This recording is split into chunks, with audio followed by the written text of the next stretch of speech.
دوستو السلام علیکم، آداب۔ Urdu news and media network میں آپ کا خیر مقدم ہے۔ آج بروز منگل 17 جنوری 2023 صبح کے 9 بج چکے ہیں۔ پیش خدمت ہے اردو اخبارات کی جھلکیاں، پیشکش جاوید جمال الدین۔ روزنامہ اردو ٹائمز بیلگاوی میں فاطمہ مسجد کو بند کرنے کا دیا نوٹس۔ ممبئی مسجد کے سامنے جے شری رام کے نعرے لگائے گئے۔ خواجہ یونس کی حراست میں موت معاملہ۔ اس پر commissioner Iqbal Chahal E D کے سامنے حاضر، کئی گھنٹوں تک پوچھ تاچھ۔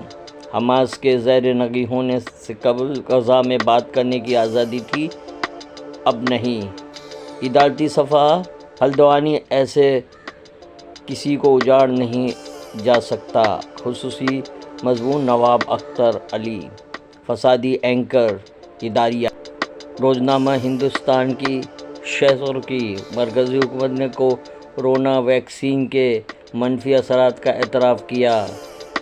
سابق مرکزی وزیر شاہنواز حسین کو سپریم کورٹ سے بڑا جھٹکا، ہائی کورٹ کا فیصلہ پلٹنے سے انکار۔ عصمت دری کے معاملے کی تحقیقات ہوگی۔ ادارتی صفحہ خصوصی مضمون میڈیا میں نفرت انگیز بیان بھارت کے لیے بڑا خطرہ، بھارت جوڑو یاترا نئے بھارت کی تعمیر۔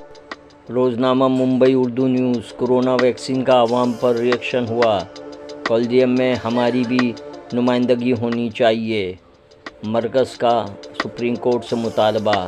Be M C commissioner Iqbal Chahal E D کے سامنے پیش ہوئے۔ آدتیہ ٹھاکرے نے کانکریٹ روڈ کے ٹھیکے میں بدعنوانی کا الزام عائد کیا۔ عبدالغفار صدیقی کا مضمون ٹی وی چینلز کو عدالت عظمیٰ کی پھٹکار، کیا حکومت لگام لگائے گی؟ اداریہ۔ سپریم کورٹ کو قدم اٹھانا ہی ہوگا۔ نامہ صحافت۔ اس سال کو بھی الیکشن نہیں ہارنا ہے، بی جے پی کی مجلس عاملہ میں فیصلہ۔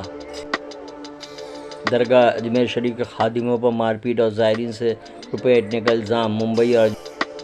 ممبئی میں شکایتیں درج۔ مسلمانوں کی سیاست حکمت عملی کیا ہو؟ خصوصی مضمون۔ یہ تھی اردو اخبارات کی جھلکیاں۔ چینل کو سبسکرائب کیجیے، لائک کیجیے اور اپنے قیمتی مشوروں کے ساتھ کامنٹس کرنا نہ بھولیں۔ اللہ